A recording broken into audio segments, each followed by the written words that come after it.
ગુજરાતમાં વિકાસનું જબરદસ્ત મોડેલ જોવા મળી રહ્યું છે। વિકાસના મોડેલમાં ગુજરાત સમૃદ્ધ થઈ ગયું છે, પરંતુ ખેડૂત દેવાદાર થઈ ગયો છે। ખેડૂતોની આવક બમણી કરવાના દાવા કરાયા હતા, પરંતુ સ્થિતિ તેનાથી વિપરીત છે।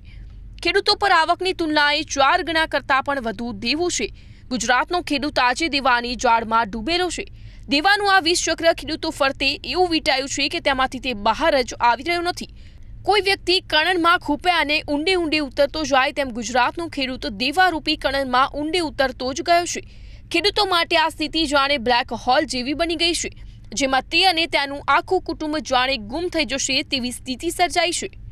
ગુજરાતના 1 કે 2 નહીં પણ 51 લાખ ખેડૂતો દેવાના વિષ ચક્રમાં ફસાયેલા છે। ગુજરાતના ખેડૂતો પર કુલ ₹1.46 લાખ કરોડનું દેવું છે। ખેડૂતો આજ દેવા માફીની માંગ કરી રહ્યા છે, જ્યારે ખેડૂત આગેવાન પાલ આંબલિયાનું કહેવું છે કે જો ઉદ્યોગપતિઓના 25 લાખ કરોડ રૂપિયાના દેવા માફ થઈ શકતા હોય તો પછી ગુજરાતના ખેડૂતોનું દેવું કેમ ન માફ થઈ શકે। ખેડૂત દરેક સિઝનમાં મોંઘા બિયારણ, ખાતર, જંતુનાશક દવા અને ખેત મજૂરી પાછળ ખર્ચો એ આશાએ કરે છે કે તેને તેના પાકના સારા ભાવ મળશે, તેના ઉત્પાદનનું સારું વળતર મળશે, પરંતુ થાય છે તેનું ઉલટું। ખેડૂતને તેના ઉત્પાદનના ભાવ પણ મળતા નથી। જ્યારે આ સંજોગોમાં ખેડૂતોની સ્થિતિ એવી છે કે દેવું ચૂકવવા માટે તેણે દેવું કરવું પડે તેમ છે। ખેડૂતોને દરેક સિઝનમાં 7% વ્યાજે 3 લાખ સુધીની લોન લેવી પડે છે। ગુજરાતમાં ગ્રામીણ અને કોઓપરેટિવ બેંકોની તુલનાએ ખેડૂતો કોમર્શિયલ બેંકોમાંથી વધુ લોન લે છે। કેન્દ્રીય કૃષિ મંત્રાલયે જ લોકસભામાં આંકડા આપ્યા છે કે 2025 સુધીમાં ગુજરાતના 51 લાખ ખેડૂતોએ કુલ ₹1.44 લાખ કરોડની લોન લીધેલી છે। આમ ગુજરાતના દરેક ખેડૂતના માથે ₹56,000 દેવું છે અને તેની સામે તેની આવક માંડ 12,000 છે। આ જોઈને તો એમ લાગે છે કે ખેડૂતને જાણે તેની ખેતી છોડવાની ફરજ પાડવામાં આવી રહી છે। ગુજરાતના ખેડૂતોની આવકની સરેરાશ ખેડૂતની આવકની ₹22,000ની રાષ્ટ્રીય સરેરાશ કરતાં પણ ઓછી છે। આ બતાવે છે કે ગુજરાતમાં ખેતી જાણે કશું રડી આપતો વ્યવસાય જ રહ્યો નથી। ગુજરાતમાં આજે પણ ખેડૂતો ખેતી કરી શકે છે, તેનું કારણ ઘણા ખેડૂતો જોડે પશુપાલન કરે છે તે પણ છે।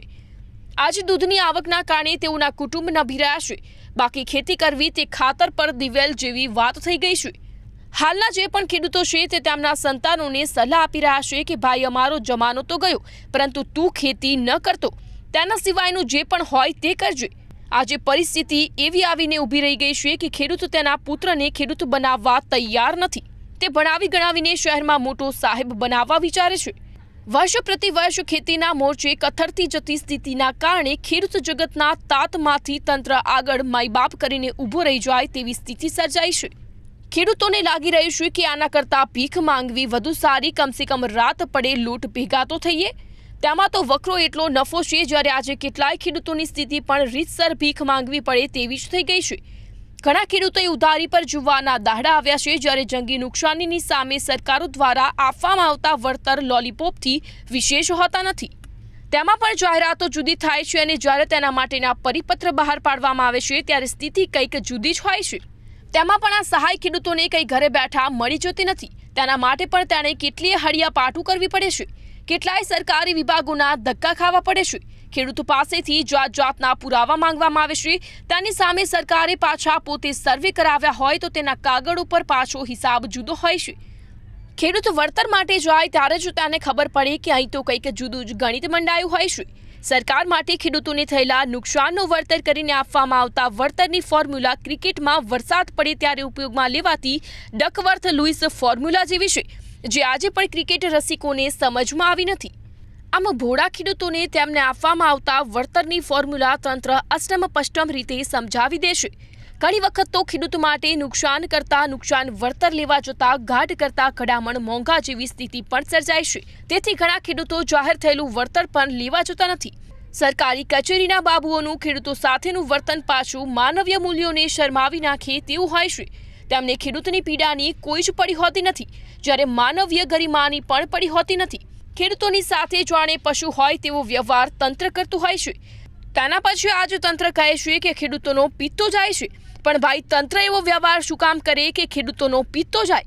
ખેડૂતો માટે ગાંધીજીએ સત્યાગ્રહ કર્યો, સરદાર પટેલે બારડોલીમાં ચળવળ ચલાવી, આઝાદી પછી વિનોબા ભાવેએ ભૂદાન યજ્ઞ કર્યો, કેટલીય સરકારોએ ખેડૂતો માટે કેટલીય યોજના લાવી, પરંતુ ખેડૂત ઠેરના ઠેર છે। હજુ પણ પાછા વધુ એક ખેડૂત આંદોલનના મંડાણ થઈ રહ્યા છે। એક પક્ષ ખેડૂત આક્રોશ યાત્રા કાઢી રહ્યા છે, પરંતુ છેલ્લે સત્તા બદલાય છે, ખેડૂતના નામે સરકારો બદલાય છે, પરંતુ ખેડૂતની સ્થિતિમાં કંઈ ફેર પડતો નથી।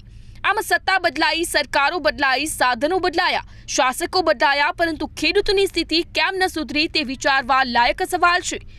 ખેડૂતથી લઈને તંત્ર સુધી બધાએ આ અંગે વિચારવું જોઈએ।